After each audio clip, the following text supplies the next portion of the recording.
Ya, puji nama Tuhan, kita boleh beribadah kepada Tuhan. Sekalipun tadi agak sedikit lambat mulainya, tapi puji nama Tuhan kalau kita boleh beribadah di tengah-tengah kesibukan, di tengah-tengah aktivitas kita masih menyempatkan diri untuk boleh beribadah dan datang kepada Tuhan. Kebenaran firman Tuhan yang datang kepada kita di Minggu 6 Agustus 2023 terambil di dalam Amsal pasal yang ketiga. Kita membuka Alkitab kita dalam Amsal pasal yang ketiga. Ayat yang pertama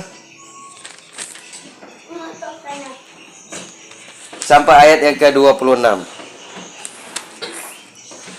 Amsal pasal 3, ayat yang pertama sampai ayat yang ke-26. Kalau sudah menemukan, katakan amin. Amin. Saya akan membaca firman ini bagi kita sekalian. Demikian firman Tuhan, berkat dari hikmat. Hai anakku, janganlah engkau melupakan ajaranku, dan biarlah hatimu memelihara perintahku. Karena panjang umur dan lanjut usia serta kesejahteraan akan ditambahkannya kepadamu. Janganlah kiranya kasih dan setia meninggalkan engkau. Kalungkanlah itu pada lehermu, tuliskanlah itu pada loh hatimu. Maka engkau akan mendapat kasih dan penghargaan dalam pandangan Allah serta manusia. Percayalah kepada Tuhan dengan segenap hatimu, dan janganlah bersandar kepada pengertianmu sendiri. Akuilah dia dalam segala lakumu, maka ia akan meluruskan jalanmu. Janganlah engkau menganggap dirimu sendiri bijak, takutlah akan Tuhan dan jauhilah kejahatan. Itulah yang akan menyembuhkan tubuhmu dan menyegarkan tulang-tulangmu. Muliakanlah Tuhan dengan hartamu dan dengan hasil pertama dari segala penghasilanmu, maka lumbung-lumbungmu akan diisi penuh sampai melimpah-limpah, dan bejana pemerahanmu akan meluap dengan air buah anggurnya. Hai anakku, janganlah engkau menolak didikan Tuhan, dan janganlah engkau bosan akan peringatannya, karena Tuhan memberi ajaran kepada yang dikasihinya, seperti seorang ayah kepada anak yang disayangi. Berbahagialah orang yang mendapat hikmat, orang yang memperoleh kepandaian, karena keuntungannya melebihi keuntungan perak, dan hasilnya melebihi emas. Ia lebih berharga daripada permata, apapun yang kau inginkan tidak dapat menyamainya. Umur panjang ada di tangan kanannya, dan di tangan kirinya kekayaan dan kehormatan. Jalannya adalah jalan penuh bahagia, segala jalannya sejahtera semata-mata. Ia menjadi pohon kehidupan bagi orang yang memegangnya. Siapa yang berpegang padanya akan disebut berbahagia. Dengan hikmat Tuhan telah meletakkan dasar bumi, dengan pengertian ditetapkannya langit, dengan pengetahuannya air samudera raya berpencaran, dan awan menitikan embun. Hai anakku, janganlah pertimbangan dan kebijaksanaan itu menjauh dari matamu. Peliharalah itu, maka itu akan menjadi kehidupan bagi jiwamu dan perhiasan bagi lehermu. Maka engkau akan berjalan di jalanmu dengan aman, dan kakimu tidak akan terantuk. Jikalau engkau berbaring, engkau tidak akan terkejut, tetapi engkau akan berbaring dan tidur nyenyak. Janganlah takut kepada kekejutan yang tiba-tiba, atau kepada kebinasaan orang fasik bila itu datang. Karena Tuhanlah yang akan menjadi sandaranmu, dan akan menghindarkan kakimu dari jerat. Amin. Demikian jawab pembacaan Alkitab. Yang dikatakan berbahagia ialah setiap kita yang mau mendengarkan serta melakukan dalam hidupnya hari demi hari. Salam. Sekali lagi salam.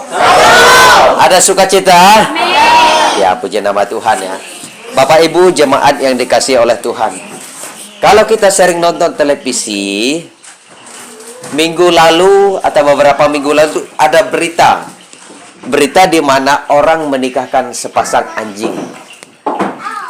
Sekali lagi, orang menikahkan sepasang anjing betina dan jantan, dan dinikahkan dalam adat dan tradisi orang Jawa. Maka orang Jawa, sesepuh Jawa marahlah, karena adat dan tradisi Jawa itu sebetulnya tidak boleh menikahkan anjing, tetapi ternyata mereka menikahkan anjing. Bapak Ibu jemaat yang dikasihi oleh Tuhan, kenapa hal yang demikian bisa terjadi? Karena Dunia itu sering sekali mengecewakan. Salah satu contohnya tadi adalah orang kok bisa menikahkan anjing. Ada laki-laki nikah dengan laki-laki, ada perempuan nikah dengan perempuan. Dunia mengecewakan. Bahkan bukan hanya itu saja. Kadangkala kita protes-protes pembangunan. Aduh, pembangunan kita tidak pernah dibangun-bangun. Itu namanya manusia. Manusia itu sering mengecewakan. Bahkan kalau orang berbicara, memprotes anggota dewan, memprotes pemerintah desa. Kalaupun misalnya kita jadi pemerintah desa, kalaupun misalnya kita jadi anggota dewan, belum tentu juga kita bisa melakukan. Memang karena manusia sering mengecewakan. Nah, Bapak Ibu jemaat yang dikasihi oleh Tuhan kita Yesus Kristus, kalau dunia mengecewakan, maka firman Tuhan mengajarkan kepada kita hari ini, Dia tidak akan mengecewakan. Karena itu, saya memberikan tema firman Tuhan hari ini adalah Tuhanlah sandaranmu. Bapak Ibu jemaat yang dikasihi oleh Tuhan, kalau kita bersandar kepada manusia, tadi kita akan kecewa. Bapak Ibu kalau mendirikan gereja ini atas dasar saya, atas dasar orang lain, akan kecewa. Tetapi kalau mendasarkan pada sandarannya kepada Tuhan, ingin mengenal Tuhan dengan sungguh-sungguh dalam gereja ini, percayalah Tuhan tidak mengecewakan. Mungkin suatu waktu saya bisa membatalkan janji. Suatu waktu saya juga bisa berdusta. Suatu waktu juga saya bisa banyak tuntutan dan sebagainya. Tetapi percayalah, Tuhan tidak mengecewakan. Karena itu yang menjadi sandaran bukan saya, bukan para majelis, bukan siapapun, tapi sandaran kita hanyalah siapa? Tuhan. Bersandarnya hanya kepada Tuhan. Bapak Ibu jemaat yang dikasihi oleh Tuhan kita Yesus Kristus, dari nas yang baru saja kita baca dalam Amsal pasal yang ketiga, ada berbagai macam janji-janji Tuhan ketika kita mau bersandar kepada Tuhan. Saya membaginya dalam 4 kelompok. Kelompok yang pertama itu ada keamanan dan keselamatan. Dalam ayat 1 gandengannya ayat 2. Dalam ayat 3 gandengannya ayat 4. Dalam ayat 5 gandengannya ayat 6. Dalam ayat 7 gandengannya ayat 8. Itu tentang keamanan dan keselamatan semata-mata. Salah satu contoh saya bacakan. Dalam ayat 1 gandengannya ayat 2. Hai anakku, janganlah engkau melupakan ajaranku, dan biarlah hatimu memelihara perintahku. Karena panjang umur dan lanjut usia serta sejahtera akan ditambahkannya kepadamu. Itu kalau tidak melupakan ajaran. Kemudian ayat 3 gandengannya ayat 4. Itu semuanya adalah berbicara tentang keamanan dan keselamatan. Maka kalau bersandar kepada Tuhan, keamanan dan keselamatan pasti dijamin oleh Tuhan. Selanjutnya ada juga tentang harta dan kebutuhan. Seringkali kita merasa kita tidak tercukupi kebutuhan, tidak terpenuhi kebutuhan, bahkan kekurangan. Tapi Bapak Ibu jemaat yang dikasihi oleh Tuhan, kalau kita bersandar kepada Tuhan, ingat ya, kalau kita bersandar kepada Tuhan, ayat yang ke-9 dan ke-10 mengatakan seperti ini. Muliakanlah Tuhan dengan hartamu dan dengan hasil pertama dari segala penghasilanmu, maka lumbung-lumbungmu akan diisi penuh sampai melimpah-limpah, dan bejana pemerahanmu akan meluap dengan air buah anggurnya. Muliakanlah Tuhan dengan hartamu, dengan hasil pertama. Bapak Ibu jemaat yang dikasihi oleh Tuhan, seringkali kita takut kalau memberi kepada Tuhan. Memberi kepada Tuhan itu memberi harus ditukar-tukar misalnya. Tapi saya percaya jemaat gereja Presbyterian tidak ada. Kalau 5.000 harus ditukar-tukar dan seterusnya. Bapak Ibu jemaat, Tuhan sudah memberi kita pekerjaan. Mungkin kalau dalam konteks Amsal ini memang berbicara tentang ada anggur. Tapi kalau jemaat kita ini berbicara tentang emas. Kalau sudah bersandar kepada Tuhan, memberi hasil yang terbaik kepada Tuhan, mungkin dalam emas, hasil pertambangan emas bisa saja kuning-kuning semua. kuning-kuning semua kalau sudah bersandar kepada Tuhan. Tapi ingat, kalau belum dapat kuning-kuning, jangan protes sama Tuhan. Artinya Tuhan belum izinkan. Tapi percayalah, kalau sudah bersandar kepada Tuhan, memberikan yang terbaik kepada Tuhan, janji Tuhan mengatakan, maka lumbung-lumbungmu akan diisi sampai melimpah-limpah, dan bejana pemerahanmu akan melimpah dengan air buah anggurnya. Itu janji Tuhan tentang harta dan kebutuhan kita akan terpenuhi oleh Tuhan. Selanjutnya, ada juga nama baik dan kesuksesan. Bapak Ibu jemaat yang dikasihi oleh Tuhan, tidak ada orang yang mau namanya jahat. Tidak ada orang yang mau namanya buruk. Tidak ada orang yang mau namanya itu jelek. Semua orang mau nama baik, pengen dipuji, tersohor, dan lain sebagainya. Tapi apa kata firman Tuhan? Kalau mau nama baik dan kesuksesan, dalam ayat 11, gandengannya ayat yang ke-12. Hai anakku, janganlah engkau menolak didikan Tuhan, dan janganlah engkau bosan akan peringatannya. Karena Tuhan memberi ajaran kepada yang dikasihinya, seperti seorang ayah kepada anak yang disayanginya. Selanjutnya juga, ayat 13 sampai ayat 18. Di sana mengatakan bahwa orang yang bersandar kepada Tuhan, ia tidak akan mendapat malu, tidak akan mendapat cela. Namanya baik, dan juga ia akan berhasil dalam berbagai kegiatan. Kita selalu ingat tentang tema perayaan pengucapan syukur kita, tinggallah di dalam Tuhan. Kita memiliki slogan, Kinto ado ajat dapat. Segala sesuatu yang kita inginkan terpenuhi. Bapak Ibu jemaat, kalau mau keinginan kita terpenuhi, tidak ada syarat lain. Kita harus bersandar kepada Tuhan. Kalau tidak bersandar kepada Tuhan, mungkin bisa, tetapi juga akan menjadi sia-sia.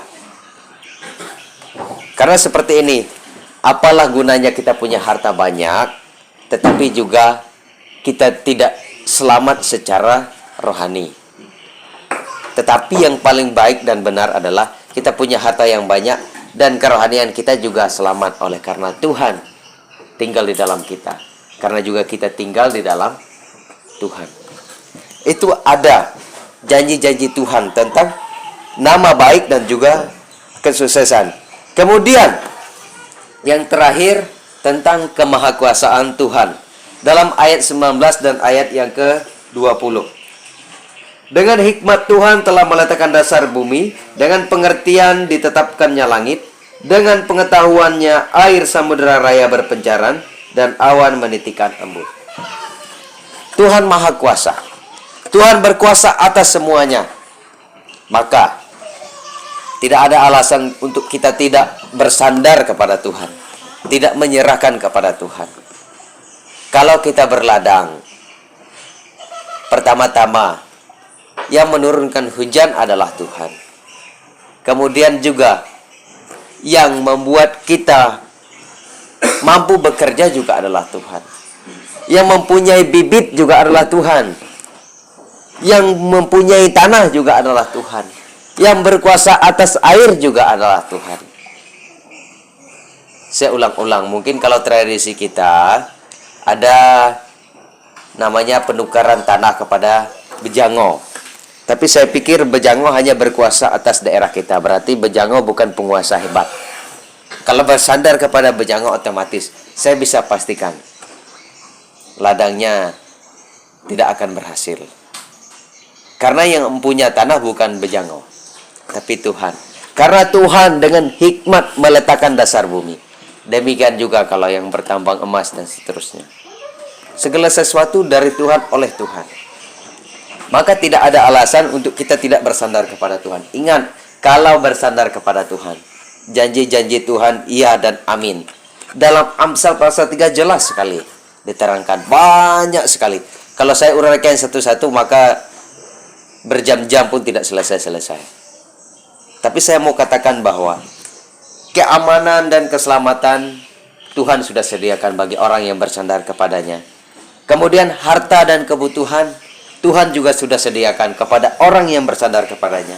Kemudian nama baik dan kesuksesan Tuhan juga sudah sediakan kepada orang yang bersandar kepadanya. Dan selanjutnya Tuhan mengakhiri dengan kemahakuasaannya, bahwa segala sesuatu adalah milik Tuhan. Sama seperti yang tertulis di dalam Roma pasal yang ke-11. Roma pasal 11 ayat yang ke-36. Sebab segala sesuatu adalah dari Dia dan oleh Dia dan kepada Dia. Bagi Dialah kemuliaan sampai selama-lamanya. Sebab segala sesuatu oleh Dia, dari Dia, dan harus kepada Dia. Nah, makanya kalau sudah berladang, kalau sudah kerja emas, dari Allah, dan harus diberikan juga kepada Allah. Karena bagi Allah lah kemuliaan sampai selama-lamanya. Karena itu saya ingin Bapak Ibu belajar dari seorang tokoh dalam Alkitab namanya Ayub. Bapak Ibu jemaat yang dikasihi oleh Tuhan. Kalau nanti suatu waktu orang memberitakan bahwa kitab Ayub bukan fakta, kita tidak sampai di sana. Tapi kita mau belajar dalam peristiwa Ayub. Ayub orang yang sulit, awalnya adalah kaya raya sekali. Tapi kemudian Tuhan mengizinkan iblis. Ya, ini Tuhan mengizinkan iblis. Kemudian Ayub tertimpa malapetaka kecelakaan. Mulai dari yang pertama-tama, satu hari itu terjadi. Anaknya semuanya mati, roboh dalam rumah pesta. Harta bendanya hilang, dicuri. Segala sesuatu habis dalam satu hari. Bayangkanlah, tiba-tiba orang melaporkan, Ayub, kami sudah kemalingan. Ayub, anakmu meninggal. Satu hari itu semua habis hartanya. Bahkan Ayub juga menerima penyakit. Tapi selama Ayub mengalami pencobaan ini, Ayub selalu diserang oleh 4 sahabatnya. Kemudian Ayub membela diri. Awalnya Ayub sabar. Pada akhirnya Ayub mengatakan, Tuhan, sebetulnya saya tidak layak menerima ini. Saya tidak berbuat salah apa-apa. Tapi apa jawaban Tuhan? Tuhan tidak menjawab. Tuhan memperlihatkan kemahakuasaannya. Tuhan memperlihatkan segala sesuatu, berenang-renang, mulai dari ikan-ikan dan seterusnya, awan-awan dan seterusnya, gemuruh dan seterusnya. Siapa yang mengatur? Kata Tuhan. Tuhan semua yang mengatur. Akhirnya Ayub mengatakan, Tuhan, aku hanya sekecil tungau di mata Tuhan. Tapi Tuhan mau memperhatikan. Sangat luas apa yang Tuhan atur. Tapi Ayub hanya sekecil itu saja. Tapi Tuhan mau memperhatikan Ayub. Dan pada akhirnya ketika Ayub sadar, Ayub menerima kembali 7 kali lipat. Ayub menerima kembali berlipat-lipat ganda dari apa yang sudah diambil daripadanya. Apa yang bisa kita pelajari dari kisah Ayub? Kalau kita bersandar kepada Tuhan, Bapak Ibu jemaat, memang hidup sulit, ada kalanya sulit.